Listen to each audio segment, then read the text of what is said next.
இன்னைக்கு ஜனவரி 30 காந்தி நினைவு நாள். இப்படியே நியூஸ் போட்டு போட்டு நம்மளையும் காந்தி நினைவு நாள்னே சொல்ல வச்சிருவாங்க. ஆனால் அப்படி சொல்லக்கூடாது. இன்னைக்கு ஜனவரி 30 காந்தி படுகொலை செய்யப்பட்ட நாள். யாரால படுகொலை செய்யப்பட்டார் அப்படிங்கிறது ரொம்ப முக்கியமானது. காந்தி இந்திய விடுதலைக்காக பிரிட்டிஷ் அரசாங்கத்தை எதிர்த்து தீவிரமாக போராடினார். அதே மாதிரி காந்தி இந்து மதத்தின் மீதும் தீவிரமான பற்று வச்சிருந்தார். இந்திய விடுதலைக்காக பிரிட்டிஷாரை எதிர்த்து போராடின காந்தியை பிரிட்டிஷ்காரர்கள் படுகொலை செய்தார்களா அப்படின்னா இல்ல. சரி, இந்து மதத்தின் மீது தீவிர பற்று கொண்ட காந்தியை மாற்று மதத்தை சேர்ந்தவர்கள் யாராவது பயங்கர சதி பண்ணி படுகொலை பண்ணாங்களான்னு கேட்டா அதுவும் இல்ல. அப்ப யார் தான் காந்தியை கொலை பண்ணாங்க அப்படின்னா இந்திய விடுதலைக்காக போராடிய காந்தியை, இந்து மதத்தின் மீது தீவிர பற்று கொண்ட காந்தியை இந்துத்துவ அமைப்புகளை சேர்ந்தவர்கள் கொலை செய்தார்கள். இன்னும் குறிப்பாக சொல்லணும்னா காந்தியை கொன்ற கோட்சே ஒரு இந்து, வெறும் இந்து மட்டுமல்ல, இந்து பிராமணர். காந்தி இந்து மதத்துல பற்றோட தானே இருந்தாரு. அவரை ஏன் இந்துத்துவ அமைப்புகள் படுகொலை செஞ்சாங்க? இதுக்கான காரணம் நமக்கு தெரியணும்னா காந்தி வாழ்க்கையில் நடந்த டிரான்சிஷன் நம்ம புரிஞ்சுக்கணும். ஏன் அப்படின்னா ஆரம்பத்துல காந்தி ஆரம்ப காலங்களில் பார்த்தோம்னா மதத்திலிருந்து அரசியலை துண்டிச்சு என்னால பார்க்க முடியாது அப்படிங்கிற கருத்தியலை அவர் கொண்டிருந்தார். ஆனா காந்தி காலத்துல மதமும் அரசியலும் ஒன்று சேர்ந்தா இங்க என்ன நடக்கும் அப்படின்னு அவர் பார்த்த அவருடைய சூழ்நிலைகள் அவரது கருத்தை பின்னாளில் மாற்றியது. அப்ப பின்னாட்கள்ல காந்தி என்ன சொன்னார்னா, நான் மட்டும் ஒரு சர்வாதிகாரியா இருந்தேன் அப்படின்னா மதமும் அரசியலும் தனித்தனியாகத்தான் இங்க இருக்கும், என் மதத்தின் மேல நான் உறுதியா கூறுகிறேன் அப்படின்னு தன் கருத்தை மாத்திக்கிட்டார். அதே மாதிரி முன்னாடி எல்லாம் காட் இஸ் ட்ரூத் அப்படின்னு சொல்லிட்டு வந்தவர் ட்ரூத் இஸ் காட் அப்படின்னு மாத்திக்கிட்டார். அதாவது கடவுள் தான் உண்மை அப்படின்னு சொல்லணும் வந்தவரு உண்மையே கடவுள் அப்படின்ற சேஞ்சுக்கு வரார். இந்த சேஞ்சுக்கு அவர் வந்ததுக்கான காரணம் இந்திய விடுதலை போராட்டத்தினுடைய கடைசி வருடங்கள்ல இந்தியாவையே கலங்கடிச்ச மதவெறி படுகொலைகள், மதவெறி கலவரங்கள். 1857 முதல் இந்திய சுதந்திர போர் அப்படின்னு சொல்லக்கூடிய அந்த சம்பவம் நடந்தப்ப இந்துக்களும் முஸ்லிம்களும் ஒன்னா இருந்தப்ப அதற்கு பிற்காலத்துல பார்த்தோம்னா இரண்டு தரப்பும் மாற்றி மாறி தங்கள் மேல விஷமத்தை கக்கிக் கொள்கிற ஒரு அரசியல் அப்படிங்கிறது இங்க வளர்த்தெடுக்கப்பட்டுச்சு. அந்த நேரத்துல தான் இந்திய விடுதலை அப்படிங்கிற கருத்தியலுக்கு பதிலாக இந்து ராஷ்டிரம் அப்படிங்கிற கருத்தியல் வளர்த்தெடுக்கப்படுது. அப்ப அந்த இந்து ராஷ்டிரம் கருத்தியலினுடைய முதன்மையா என்ன வைக்கப்படுதுன்னா, நம்மெல்லாம் பல மேன்மைகளை நம்ம கொண்டிருந்தோம், நம்மெல்லாம் பெரிய ஆட்களா இருந்தோம். ஆனா கடந்த 1500 ஆண்டு கால ஆட்சியில் நம் மேன்மையை இழந்து விட்டோம் அப்படின்னு சொல்லி முகலாயர் ஆட்சியை பிரதானமாக முன்வைத்து இந்தியாவுடைய வரலாறே முகலாயர் ஆட்சிக்கு பிறகு மாற்றப்பட்டதாக சொல்லி இந்த காலத்தில் தற்காலத்தில் வாழ்ந்து கொண்டிருக்கிற இஸ்லாமியர்களை எதிரியாக முன்னிறுத்தி அந்த அரசியல் அப்படிங்கிறது கட்டமைக்கப்பட்டுச்சு. இப்ப காந்தியுடைய விடுதலை போராட்டத்தில் பார்த்தோம்னா ஒத்துழையாமை இயக்கம், சட்ட மறுப்பு இயக்கம், வெள்ளையனே வெளியேறு இயக்கம், ரவுலட் சட்டத்தை எதிர்த்து போராட்டம், ஜாலியன் வாலாபாக் படுகொலை, அதே மாதிரி இந்திய விடுதலைக்காக மிதவாத இயக்கங்கள் ஒரு பக்கம், விவசாய இயக்கங்கள் ஒரு பக்கம், கம்யூனிஸ்டுகள் ஒரு பக்கம், தீவிரமாக போராடுகிற இயக்கங்கள் ஒரு பக்கம்னு எல்லாரும் தீவிரமா இயங்கிட்டு இருந்த காலகட்டத்தில் இந்தியாவில் இருக்கக்கூடிய உள்நாட்டு பிரிவினையை பத்தி அதிகமாக பேசி கொண்டிருந்தன இந்த இந்துத்துவ இயக்கங்கள், குறிப்பா RSS மாதிரியான இயக்கங்கள். அப்ப இந்த ஒத்துழையாமை இயக்கத்திலோ வெள்ளையனே வெளியேறு இயக்கத்திலோ RSS அமைப்பை சேர்ந்தவர்கள் யாருமே பங்கேற்கல. அதிலும் குறிப்பா பிரிட்டிஷாருக்கு எதிரான ஒத்துழையாமை இயக்கத்துல முஸ்லிம்கள் அதிகமாக பங்கு பெற்றப்ப RSS தலைவர் ஹெட்கேவர் என்ன சொன்னார் அப்படின்னா, யவன பாம்புகள், முஸ்லிம்களை ஒரு யவன பாம்புகள் அப்படின்னு குறிப்பிடுறார். யவன பாம்புகள் ஒத்துழையாமை இயக்கத்தின் மூலம் பாலருந்தி விஷம் கக்கும் சத்தங்கள் எழுப்பி தேசத்தில் கலகங்களை உருவாக்குகின்றன அப்படின்னு ஹெட்கேவர் சொன்னார். 1929 40 பல்லாயிரக்கணக்கான மக்கள் பிரிட்டிஷுக்கு எதிராக போராடி கைது செய்யப்பட்டார்கள். அதிலையும் RSS இயக்கம் பங்கேற்கல. அந்த சமயத்துல தான் பார்த்தோம்னா இந்து மகாசபை அமைப்பை சேர்ந்த பாய் பரமானந்த் அவர் என்ன பண்ணாருன்னா, 2 தேசங்கள் அப்படிங்கிற தியரியை கிரியேட் பண்ணிட்டு இருந்தார். 2 நேஷன் தியரிய. அதாவது இந்தியாவில் கலாச்சாரத்தின் அடிப்படையில் இந்துக்கள் தனித்தேசம், இஸ்லாமியர்கள் தனி தேசம் அப்படிங்கிற மாதிரி இந்தியாவுக்குள்ளே 2 தேசங்கள் இருக்கிறது அப்படிங்கிற அந்த கருத்தியலை ஜின்னாவுக்கு முன்னாடியே பாய் பரமானந்த் பேசினார். அதுல அவர் என்ன சொன்னார்னா, இந்துக்களும் முஸ்லீம்களும் சேர்ந்து வாக்களிச்சா அவர்களது அரசியல் வேறுபாடுகள் மதம் சார்ந்ததா இருக்கும், இது 2 சமூகத்துக்கும் நல்லதல்ல, இன்னும் சொல்ல போனால் இந்துக்களுக்கே அதிக பாதிப்பு உண்டாக்கும் அப்படின்னு சொன்னார். அதே மாதிரி 1938 கோல்வால்கர் எழுதின We are our nationhood defined அப்படிங்கிற புத்தகத்தில் அதுலேயும் அவர் இந்த 2 நேஷன்ஸ் அப்படிங்கிற தியரியை பில்டு பண்ணுறார். இந்துக்கள் தனி தேசம், முஸ்லீம்கள் தனி தேசம் அப்படிங்கிற மாதிரியான அந்த தியரி. அப்ப இந்த காலகட்டத்தில் தான் பார்த்தோம்னா RSS அமைப்புல இருந்த நாத்துராம் கோட்சே சாவர்கருக்கு நெருங்கிய ஆளா மாறுறான். அதன் பிறகு இந்து ராஷ்டிரா அப்படிங்கிற ஒரு பத்திரிகை கோட்சேவால புனேவிலிருந்து நடத்தப்படுது. அதுக்கான நிதி உதவியை கொடுத்தவரே சாவர்கர் தான். அப்ப இந்திய சுதந்திர போராட்டம் நடந்து கொண்டிருந்த காலத்துல ஒரு பக்கம் இந்து மகாசபையும் RSSம் என்ன பண்ணாங்கன்னா, முஸ்லீம்களை எப்படி இந்தியர்கள்னு ஏத்துக்க முடியும், முஸ்லீம்கள் இந்த நாட்டில் இந்துக்களுக்கு அடங்கி போகணும், அவர்களுக்கு என்று எந்த சலுகையும் அளிக்கக்கூடாது, பிரஜா உரிமை கூட அளிக்கக்கூடாது அப்படின்லாம் பேசிட்டு இருந்தாங்க.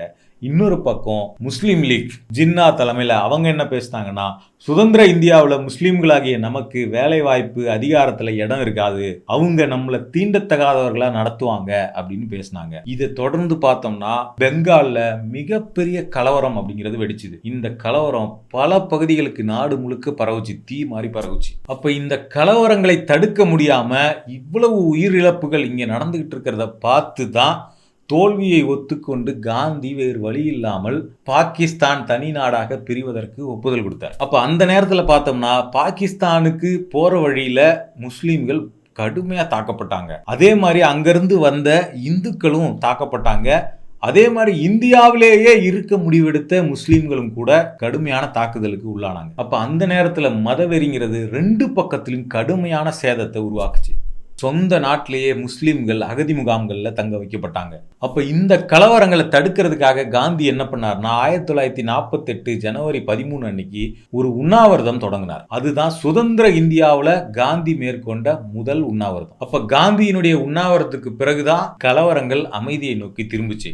ஏற்கனவே பார்த்தோம்னா காந்தியினுடைய மனமாற்றம், மதம் சார்ந்த பார்வையில குறிப்பாக இந்தியாவை மதச்சார்பற்ற நாடாக முன்னிறுத்துவதில் காந்திக்கு ஏற்பட்ட மனமாற்றங்கிறது இந்து ராஷ்டிரமாக இந்தியாவை உருவாக்கணும் அப்படின்னு நினைச்சவங்களுக்கு பெரும் அச்சுறுத்தலை கொடுத்தது. ஏற்கனவே அவங்க காந்தியின் மீது கடுமையான கோபத்துல இருந்தாங்க. அப்ப இந்த சூழல்ல காந்தி இந்த மாதிரி இந்த கலவரங்களை தடுக்கிறதுக்காக உண்ணாவிரதம் இருந்தது அப்படிங்கிறது இன்னும் அவரை கொல்வதற்கான உத்வேகத்தை இந்த இந்துத்துவ தீவிரவாத அமைப்புகளுக்கு கொடுத்தது. அப்ப அந்த திட்டத்தை தீவிரமாக்குனாங்க. காந்தியை கொல்வதற்கு 7 to 9 அட்டம்ப்டுகள் வரை நடந்திருக்கு. அதனுடைய கடைசியாகத்தான் அவர் ஜனவரி 30 படுகொலை செய்யப்பட்டார் 1948. ஏதோ முதல் முறையாக திடீர்னு கோட்சேன்னு ஒரு ஆளு கோவப்பட்டு எங்கிருந்தும் கூட்டத்தில் காந்தியை சுட்டு முடிச்சிடல.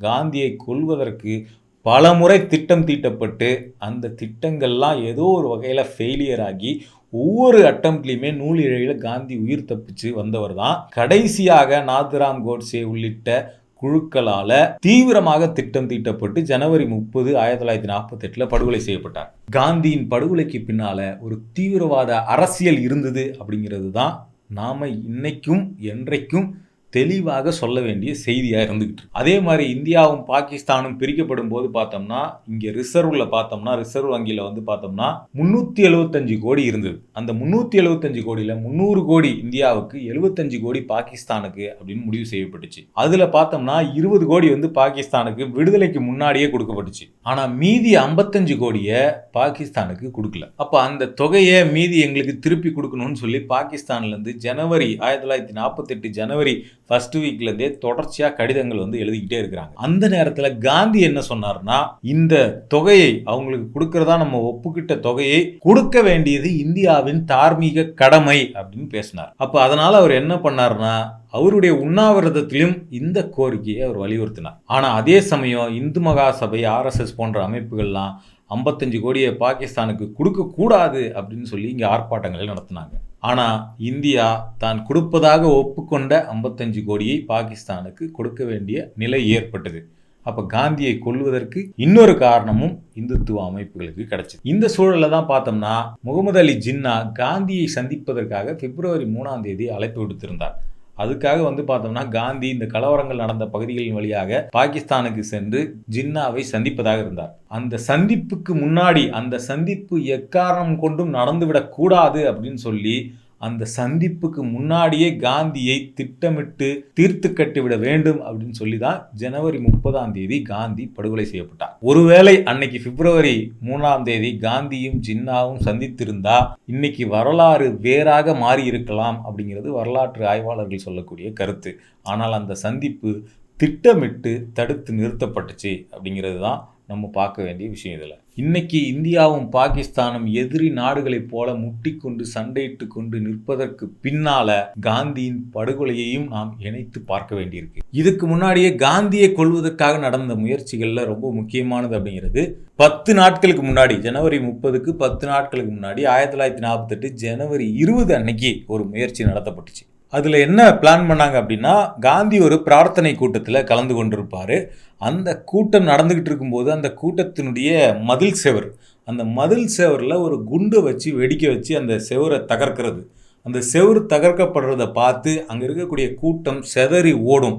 அப்படி செதறி ஓடும்போது திகம்பர பட்கே அப்படிங்கிற ஒரு நபர், அந்த நபர் நேரடியாக காந்திக்கு நெருக்கமாக போய் காந்தியை சுட்டு கொள்வது அப்படிங்கிறது திட்டம். அப்போ அந்த பிளான் படி பார்த்தோம்னா மதன்லால் பாவா அப்படிங்கிற ஒரு நபர், அந்த நபர் அந்த சோரில் குண்டை வெடிக்க வைக்கிறாப்புல. ஆனால் என்ன நடந்தது அப்படின்னா, அவங்க நினைச்ச மாதிரி கூட்டம் செதறி ஓடலை. அங்கே ஒரு பதட்டம் வந்தது. அந்த பதட்டத்தையும் காந்தி அமைதிப்படுத்திடுறார். அங்கே ஏதாவது இராணுவத்துக்காரங்க வந்து பயிற்சி பண்ணிக்கிட்டு இருப்பாங்க, அதை பார்க்காதீங்க, நம்மளுடைய பிரார்த்தனையை தொடர்வோம் அப்படின்னு சொல்லி அந்த பிரார்த்தனையை கண்டினியூ பண்ணுறாரு. அப்போ மக்கள் கூட்டம் செதறாததுனால அந்த முயற்சி தோல்வியில் முடியுது.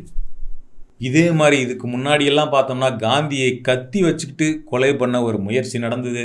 அதே மாதிரி காந்தி போகிற ட்ரெயினை பாறாங்கல்லை வச்சு கவிழ்க்கிற முயற்சி நடந்தது. அதே மாதிரி பூனேவில் ஒரு நிகழ்ச்சியில் காந்தி கலந்துக்கும் போது அந்த கூட்டத்தில் வெடிகுண்டு வீசி காந்தியை கொல்ற முயற்சி நடந்தது. இப்படி பல முயற்சிகள்ல இருந்தும் காந்தி தொடர்ச்சியாக தப்பித்து கொண்டு வந்தார். இந்தியாவை மதச்சார்பற்ற நாடாக உருவாக்கணும், அனைத்து மதத்தினரும் சமமாக சமத்துவத்துடன் வாழ்கிற நாடாக இந்தியாவை உருவாக்க வேண்டும் அப்படிங்கிற காந்தியினுடைய நோக்கம், அந்த நல்லெண்ணம் தான் காந்தியை கொலை செய்வதற்கான காரணமாக அமைஞ்சது. காந்தியை வந்து வேற யாரோ அவருக்கு பிடிக்காத எதிரிகளோ அல்லது அவர் மேலே கடுப்பில் இருக்க வேற யாரோ வந்து பர்சனல் எனிமிகளோலாம் கொலை பண்ணல. யார் இந்த நாட்டின் மதச்சார்பின்மையை சிதைக்க நினைக்கிறார்களோ, யார் இந்த நாட்டில் இந்துக்களும் முஸ்லீம்களும் கிறிஸ்தவர்களும் நட்புறவோடு சமத்துவத்தோடு வாழக்கூடாது அப்படின்னு நினைக்கிறாங்களோ அவங்க காந்தியை கொலை பண்ணாங்க. அப்ப காந்தியினுடைய படுகொலைங்கிறது ஒரு தீவிரவாத வெறுப்பு அரசியல் நடத்திய படுகொலை. அந்த வெறுப்பு அரசியலின் முகமாக நமக்கு முன்னிறுத்தப்பட்ட நபர் தான் நாதுராம் கோட்சே. ஆனா நாதுராம் கோட்சேவுக்கு பின்னால் இருந்து இயங்கியவர்கள் அப்படிங்கிறவங்க இன்னும் அந்த அரசியலை தொடர்ந்து கொண்டே இருக்கிறாங்க அப்படிங்கிறது தான் நாம் கவனத்தோடு அணுக வேண்டிய விஷயமா இருக்கு. அடுத்ததா ரொம்ப முக்கியமா பார்த்தோம்னா, காந்தி படுகொலை செய்ததுக்கு பிறகு பார்த்தோம்னா RSS அமைப்பு இந்தியாவில் தடை செய்யப்பட்டுச்சு. அந்த சமயத்துல பிப்ரவரி 2, 1948 அன்னைக்கு என்ன சொன்னாங்கன்னா, RSS அமைப்பு அதிகாரப்பூர்வமா கோட்சேவுக்கும் நாதுராம் கோட்சேவுக்கும் RSS அமைப்புக்கும் எந்த காலத்திலும் எந்த தொடர்புமே இருந்ததில்லை அப்படின்னு சொன்னாங்க. ஆனா நவம்பர் 8, 1948 கோட்சே ஒரு வாக்குமூலத்தை நீதிமன்றத்தில் கொடுக்குறான். அந்த வாக்குமூலத்தில் அவன் என்ன சொல்கிறான்னா, நான் ஆரம்ப காலத்தில் மகாராஷ்டிராவில் RSS அமைப்பில் இருந்திருக்கிறேன், ஆனால் அதுக்கு பிறகு நான் வந்து ஒரு அரசியல் இயக்கத்தில் இணைஞ்சு வேலை செய்யணும்னு விருப்பப்பட்டதுனால இந்து மகா சபைக்கு மாறிட்டேன் அப்படின்னு சொல்லியிருக்கிறான். அப்போ கோட்சேவினுடைய இந்த வாக்குமூலம் வந்ததுக்கப்புறம் RSS அமைப்பு என்ன மாற்றிக்கிச்சு தன்னோட நிலைப்பாட்டு அப்படின்னா, இதுக்கு முன்னாடி கோட்சேவுக்கும் எங்களுக்கும் எந்த தொடர்புமே எந்த காலத்திலும் இருந்ததில்லை அப்படின்னு சொல்லிக்கிட்டு இருந்த RSS அதுக்கு பிறகு என்ன சொல்ல ஆரம்பிச்சது அப்படின்னா, காந்தி கொலைக்கு பல வருஷத்துக்கு முன்னாடியே வந்து இந்த நபர் கோட்சே அப்படிங்கிற நபர் வந்து RSS அமைப்பிலிருந்து விலகிவிட்டார் அப்படின்னு வெர்ஷனை மாற்றிக்கிட்டாங்க. இது சம்பந்தமான ஒரு மிக முக்கியமான ஆர்டிக்கல் அப்படிங்கிறது கேரவனில் வெளிவந்திருக்கு. அதே கேரவன் ஆர்டிக்கலில் இன்னொரு விஷயத்தை உறுதிப்படுத்துகிறாங்க. அது என்ன அப்படின்னா, 1938 நான் RSS அமைப்பிலிருந்து வெளியேறிவிட்டேன் அப்படின்னு சொல்லி கொண்டிருந்த கோட்சேவினுடைய பெயர் 1941 RSSனுடைய வருகை பதிவேடுகளில் இருக்குது அப்படிங்கிறது சொல்கிறாங்க.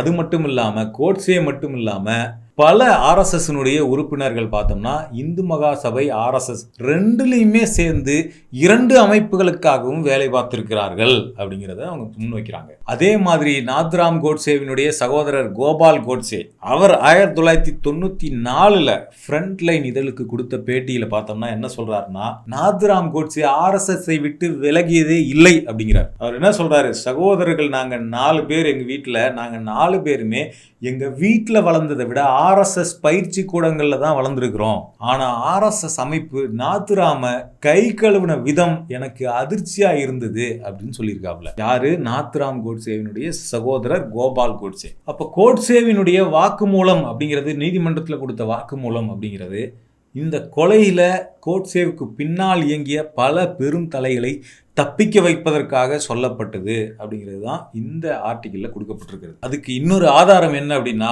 இந்த வழக்கு ஆரம்பிக்கிறதுக்கு முன்னாடியே, விசாரணை ஆரம்பிக்கிறதுக்கு முன்னாடியே, அதாவது நீதிமன்றத்தில் கோட்சே வாக்குமூலம் கொடுக்கறதுக்கு முன்னாடியே பார்த்தோம்னா, மார்ச் மாதத்திலேயே ஒரு ப்ரீ ட்ரையல் ஸ்டேட்மெண்ட் கோட்சேவால் கொடுக்கப்பட்டிருக்கு. அந்த ஸ்டேட்மெண்ட்டில் பார்த்தோம்னா கோட்சே எந்த கட்டத்திலையுமே நான் RSSலிருந்து வெளியேறினேன் அப்படிங்கிறத சொல்லலை. ஆனால் அதற்கு பிறகு பல மாதம் கழித்து நடந்த விசாரணையில் நீதிமன்றத்தில் கோட்சே RSSலிருந்து நான் பல ஆண்டுகளுக்கு முன்பே வெளியேறிவிட்டேன் அப்படிங்கிறத சொல்லியிருக்கான். இப்போ இப்படி பல கேள்விகள் இன்னும் காந்தி படுகொலையில் அப்படியே விடையில்லாமல் நிற்கிறது. காந்தி வெள்ளையனே வெளியேறு போராட்டத்தை நடத்திக்கிட்டு இருந்தப்ப சாவர்கர் என்ன பண்ணார் அப்படின்னா, இந்து மகா சபையினுடைய 23வது கூட்டத்தை 1941 அவர் அட்ரஸ் பண்ணிக்கிட்டு இருக்காரு. அந்த கூட்டத்தில் அவர் என்ன சொன்னார் தெரியுங்களா? இந்து மகா சபையினுடைய கிராமமானாலும் நகரமானாலும் சரி, எந்த கிளையில் இருக்கக்கூடிய எல்லாருமே பார்த்தோம்னா எல்லா இந்துக்களும் நாட்டின் இராணுவத்தோடு தன்னை இணைத்துக் கொள்ள வேண்டும். நாட்டின் இராணுவம்னா என்ன இராணுவம்னா, அன்னைக்கு இருந்தது பிரிட்டிஷ் இராணுவம். பிரிட்டிஷ் ஆர்மியோடு தன்னை இணைத்து கொள்ள வேண்டும் அப்படிங்கிறார். அதே மாதிரி பெங்கால் பகுதியில் இருக்கக்கூடிய இந்துக்கள், அசாம் பகுதியில் இருக்கக்கூடிய இந்துக்கள், இவங்கெல்லாம் பார்த்தோம்னா கண்டிப்பாக ஏதோ ஒரு வகையில் மிலிட்ரியில் சேர்ந்து எல்லா வகையிலையும் ஒரு நிமிஷம் கூட தாமதிக்காமல் இந்த அரசாங்கத்துக்கு துணையாக நம்ம வேலை பார்க்கணும் அப்படின்னு சொல்லிட்டு பிரிட்டிஷாருக்கு ஆதரவாக வேலை பார்க்க சொல்லி பேசியிருக்கிறார். எப்போ அப்படின்னா, வெள்ளையனே வெளியேறு அப்படிங்கிற போராட்டத்தை இந்தியா முழுக்க மக்கள் நடத்தி கொண்டிருந்த போது. அது மட்டும் இல்லாமல் இன்னொன்று என்ன சொல்கிறாருன்னா, மில்லியன் கணக்கில் ஹிந்து வாரியர்கள் இந்த இராணுவத்தில் இணைஞ்சு நின்னாதான் நம்ம என்ன பண்ண முடியும், பிரிட்டிஷ் இராணுவத்தோடு நின்னாதான் என்ன பண்ண முடியும் அப்படின்னா, இந்த விடுதலைக்கு பிறகு இங்கே எழக்கூடிய பிரச்சனைகளில் அது நமக்கு உதவியாக இருக்கும் அப்படிங்கிற.